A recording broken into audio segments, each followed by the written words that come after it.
Hey, welcome into the Husker 24/7 HoopsCast. It's that time we want to talk a little basketball before Nebraska gets on the road to East Lansing, where they will take on Michigan State this Saturday, and then they come back and play Indiana next Friday. I, of course, am Mike Schaefer, and as always, joined by Brian Christopherson here on this podcast. Brian, how are we doing today?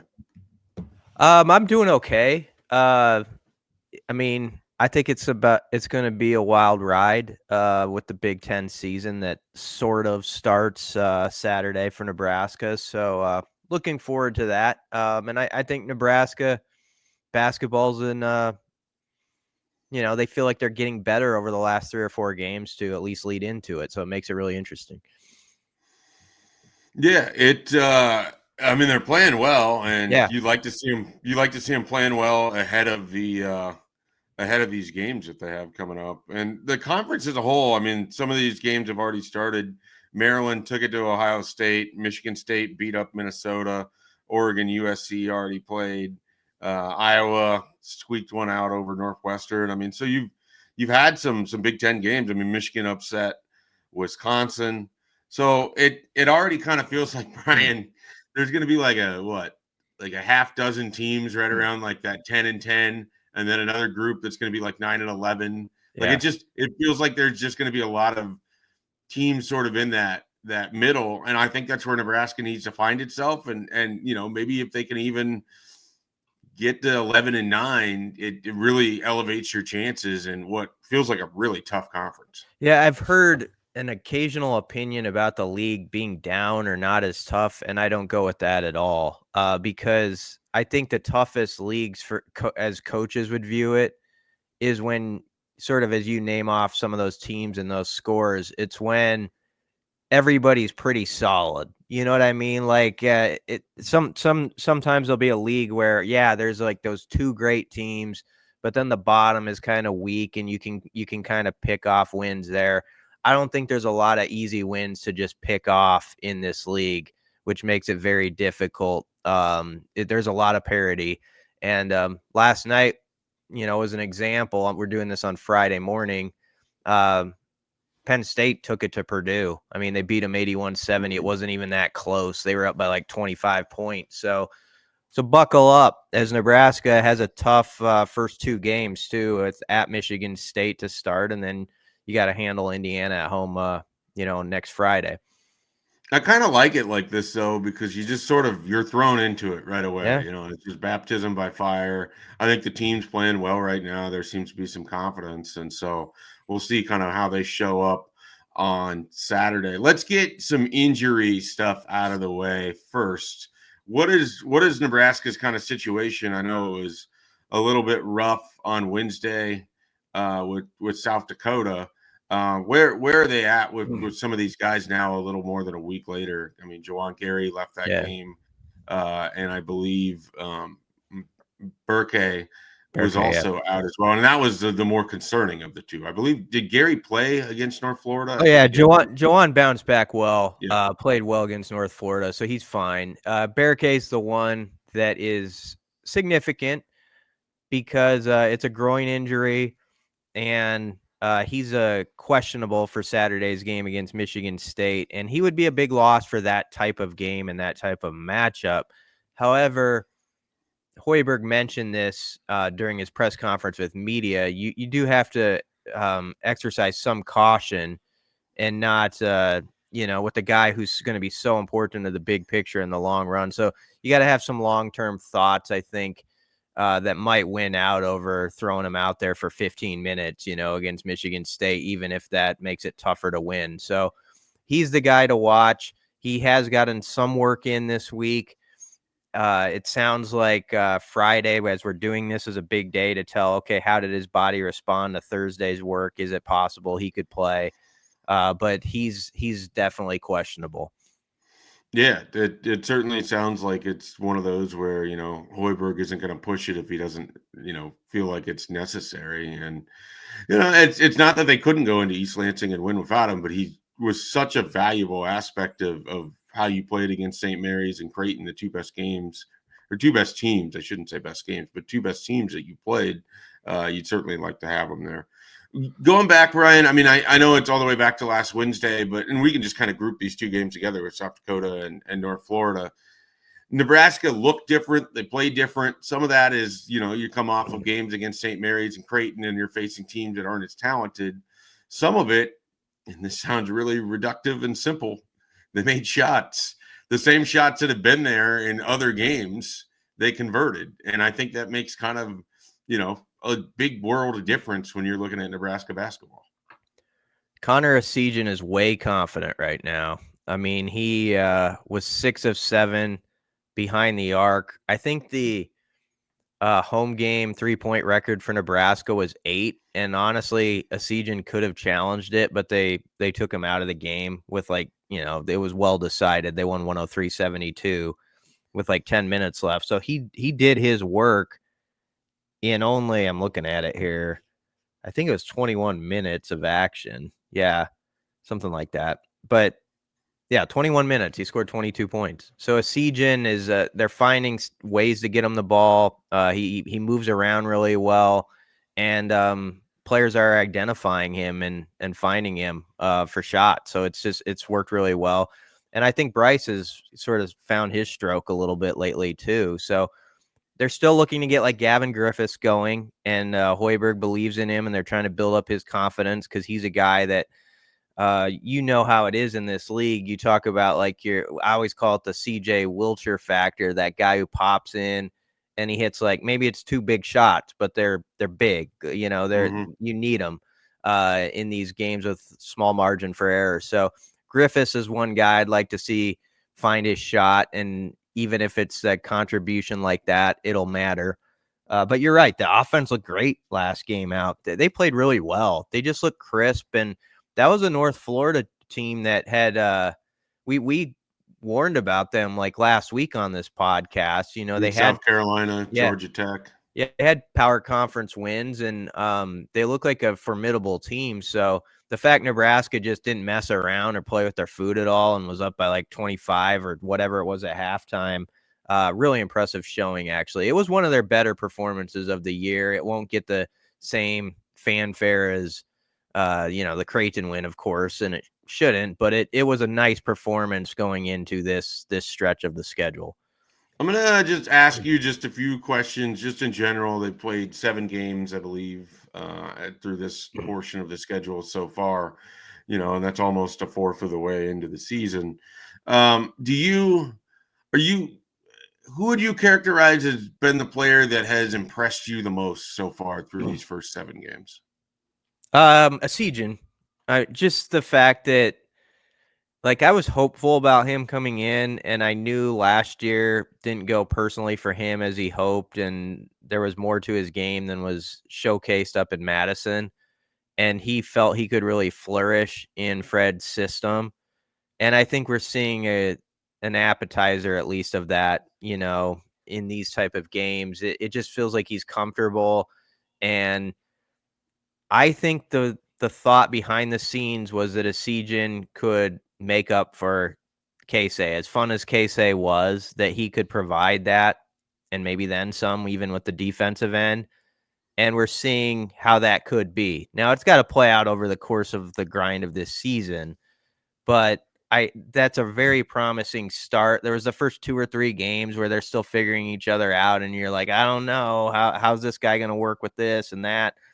And I think the last few weeks, that's what's got me most enthusiastic, is you start to see how the parts, when Fred Hoiberg and his staff are putting them on the table, okay, how these puzzle pieces fit together. We've seen at least glimpses of how that can work. And now, can it work as the price of poker goes up is the big question. But at least we know that there's possibilities there, and Esigian's a big reason. One of the things, and we've talked about this before, but just to reiterate, one of the things that's great about Esigian is that he's a scorer that isn't just a 3-point shooter. Mm-hmm. He stepped inside against Creighton and hit a couple of mid-range jumpers. He can kind of get to the rim if he needs to. I think he hit at least one floater. That was a sort of underappreciated aspect of Keisei Tominaga, is that, you always think about those momentum flipping threes or the transition threes, or the stuff that just tears the roof off the place when he hits it. But it was also sneaky watching him steal baskets from teams, as you said, with those backdoor cuts, with the floaters, with being willing to get in there, and he had the ability to make those shots. And so if Esigian is helping replace Casey, it's nice knowing that he can also do that a little bit, from the 2-point perspective, that it's not just a guy that's going to shoot 9 3-pointers and never come inside the 3-point line. You can still derive value from him, even if it's an off night shooting the 3. And I think that shouldn't get lost in that whole conversation. Not at all. And another guy who's come on a little bit the last couple weeks, and maybe it will be a niche role in some respects, but Braxton Mia has shown what he can bring to the table. Yeah. Like there's I felt like there was a real stiffness to his game and sort of getting acclimated with what they were doing the first few weeks. And I was a little worried about it, to be honest, after the first 4 games or so. But I feel like you've started to see him get more comfortable with what they're doing and how his role is within the offense and all that stuff. And I thought he played really well this last game. In fact, he was plus 22 when he was on the floor. He had the best plus minus of anybody. So that's good to see. I mean, you're going to need him like in a game like Saturday against Michigan State, against a team that is physical and obviously will try to get after the offensive boards and take away your soul there. You got to have that big guy who's ready for it and can say, no, that's not going to happen. Obviously, Burke would help with that too if he could play, but without him, that only increases the importance of Braxton Mia and Andrew Morgan and those guys to really step up in East Lansing. Yeah, I agree with you on Mia as well. And one of the developments you see when they start knocking down some of those outside shots, it kind of opens the middle for him, and he can get the extremely high percentage lob dunks or just the inside feeds. And so, it all has to work together. I mean, part of why it didn't look good early is that you weren't getting easy post baskets because no one had to respect your ability to make outside shots. Mm-hmm. Now they have to chase you off the 3-point line, which means they're extended, which means you're able to hit some backdoor cuts or also set up some of those easy baskets for Braxton Mia. And so we're in lockstep on that.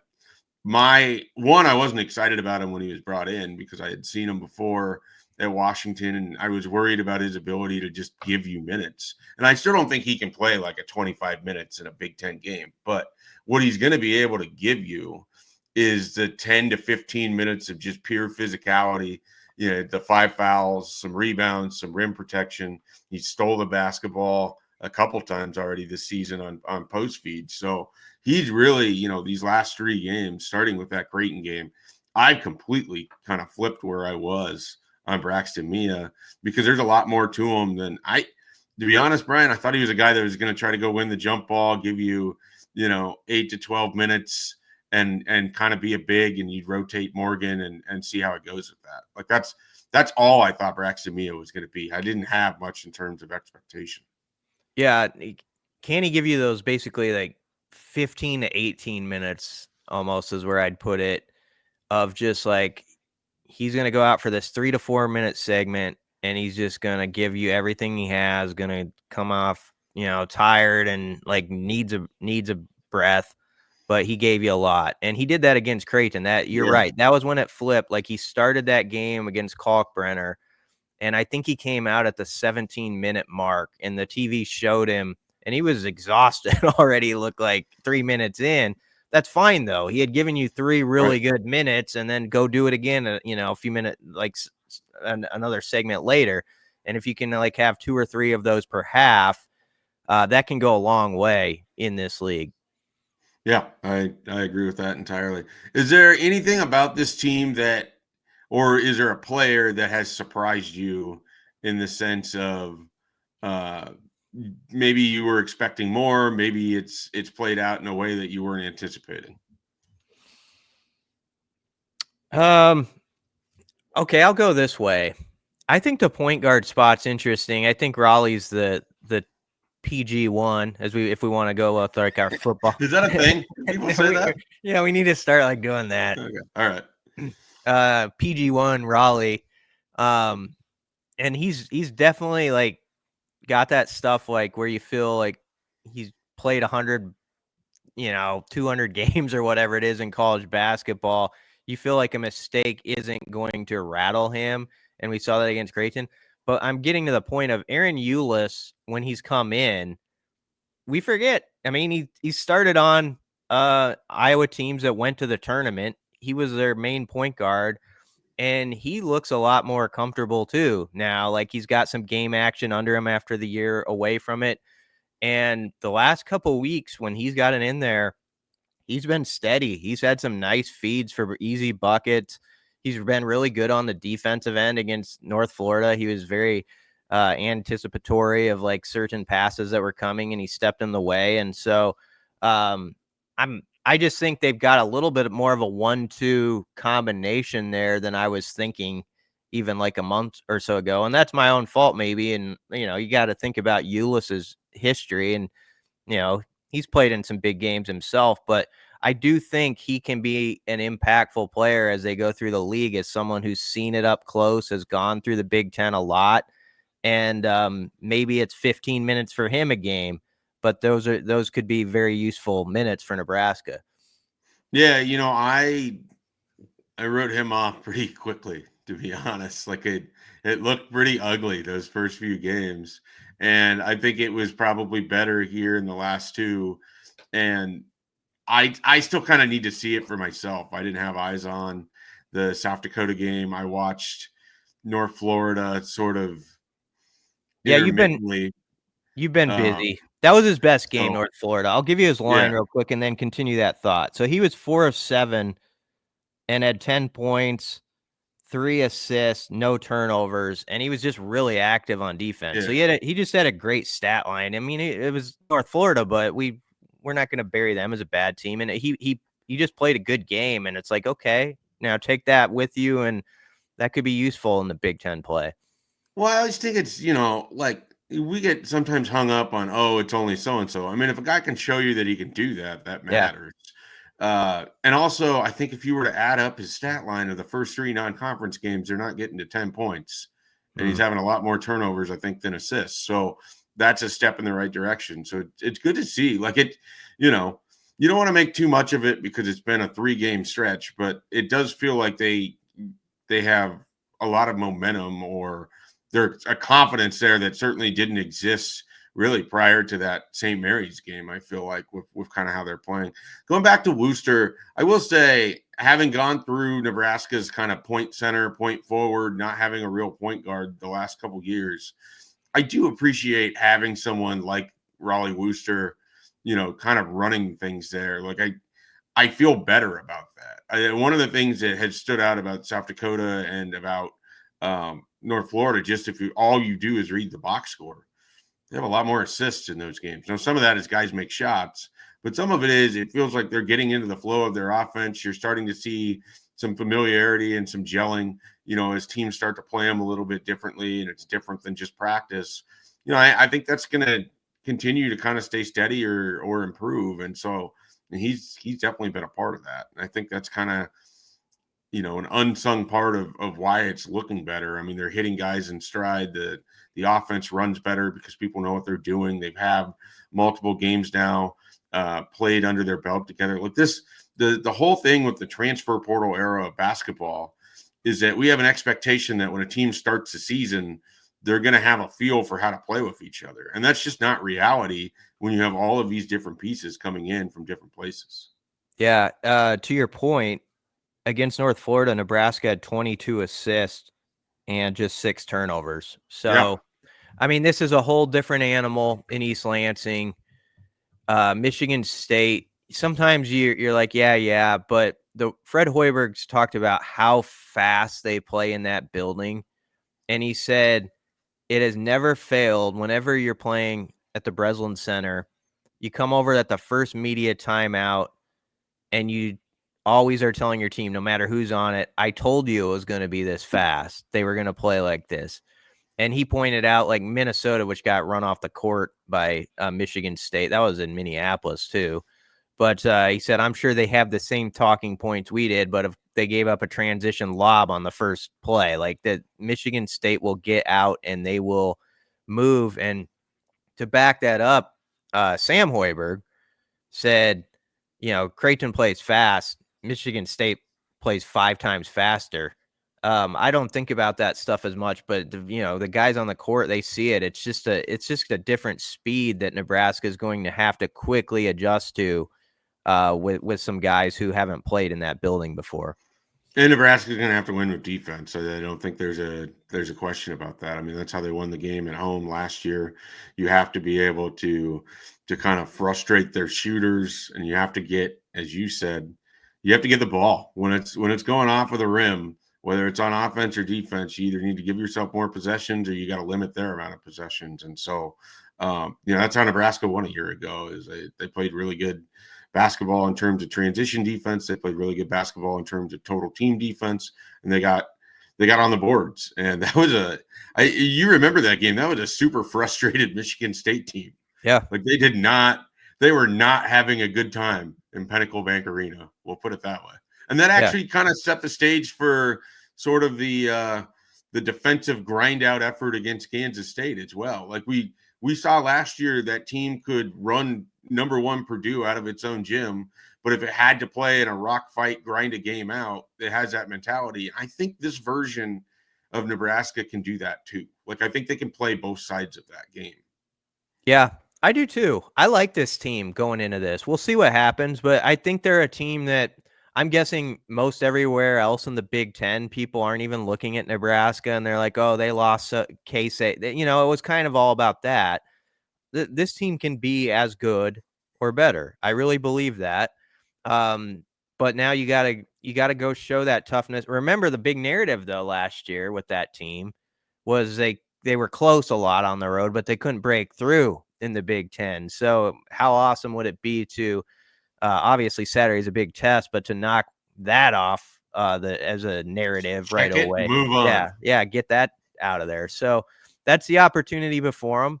It's not going to be easy, but Michigan State, their resume is good. It's not amazing. They have they struggled with Samford at home. They were down 9. They won by 8 in that game. They did beat North Carolina recently by 3 in overtime. They ran, as I said, Minnesota off the court in their first Big Ten game. So they might be kind of rounding into form. However, they have a couple losses. They're to good teams, but they lost to Kansas by 8. Who else they lose to? Someone else by 8. That's a decent squad, but they're beatable. Nebraska's never backed down from Michigan State either. I'll say that. Like you think through the years, they've gone there and they've pushed Michigan State up in East Lansing before. And so let's see if this team has that sort of makeup to be able to do it again. Brian, let's see if I have the kind of makeup to be able to guess a random Husker hooper after you give me a few clues here as we finish this show off today. Okay. He has a first name that going back to it's not J.R. Strobridge. We've already done that one. No. That'd be funny if I forgot that we had done him and did it again. No, he has a name that it's kind of an unusual name, maybe. But I connect it to a good movie comedian of my youth. Okay. Unusual name. You connect a little unusual. Okay, that's one clue. All right. I'll take the second clue. I have a guess, but I'll take the second clue. He was a bigger fella, stood 6'8", and he came back really strong from a tough ACL injury. I mean, I should say came back in a solid fashion. Not really strong might be overkill. Okay. He's not like a player that was like top tier on that roster. It was a Tim Miles team. Leslie Smith. Yeah. That's not where I was going initially, but then you said 6'8", and I was like, Kamani Friend was taller than that. Yeah. Um, Leslie Nielsen, of okay, course. all right, yeah. And then I was thinking the comedian thing, and I was like, I don't know any Kamanis. I Might was have. like, do I know any comedians named Cookie? Like that's kind of where I was at with things. We have I don't know, maybe like a 10-year age gap, and maybe the Leslie Nielsen clue isn't as prominent in your life as it That's was mine. was it When the I was Naked Gun movies? Yeah, see, Naked And Gun. I should have said start with a movie comedian who shared the screen with O.J. Simpson. yeah, there you go. I would have been able to dial in on Leslie pretty quickly there. Yeah, he was a good player and a valuable player. And yet, if you were to ask me the single Leslie Smith, I almost said Leslie Frazier, who you are aware of. The moment that comes to mind is he had the point blank putback off the rebound of Turan Petaway in Nebraska's first loss in Pinnacle Bank Arena against Michigan. Mm-hmm. And I don't know how he missed it. I just don't. Well, I didn't want to bring up old stuff, like the worst moment. But yeah.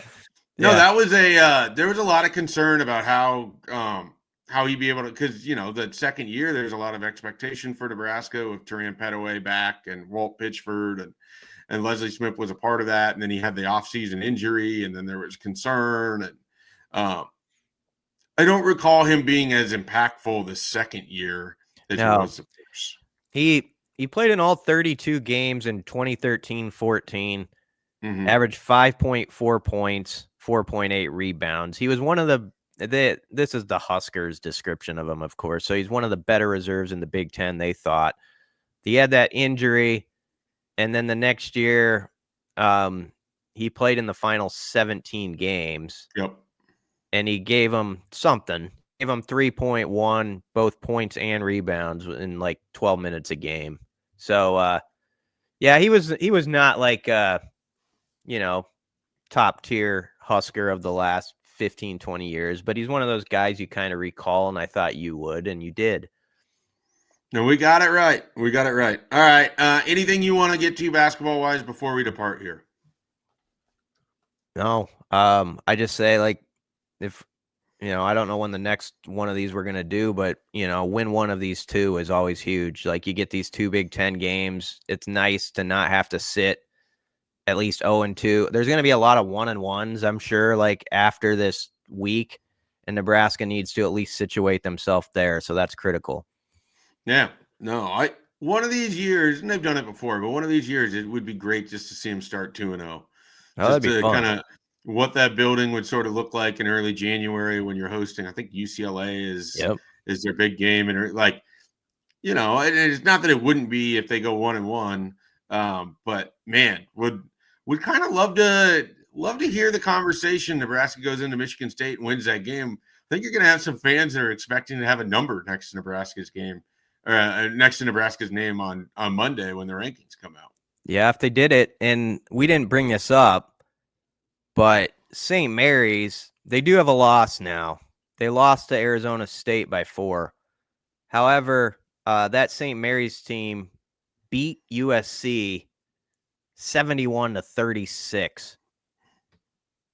They're a good team.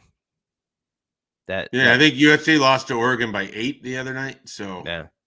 So score comparison tells you Nebraska is just going to cream Oregon and USC. I mean, that's obviously.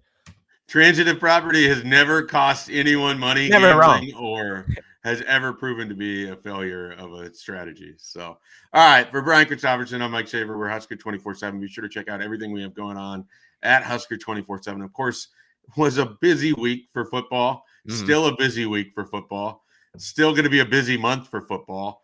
In addition to portal entrance, we've got some portal visitor news as well up at Husker247. It will work both ways. It's not just going to be people going into the portal. Nebraska will be trying to get people out of the portal. And so we're going to have that coverage as well. So check out everything we have going on at Husker247. and we will catch you next time here on the Husker 24/7 HoopsCast.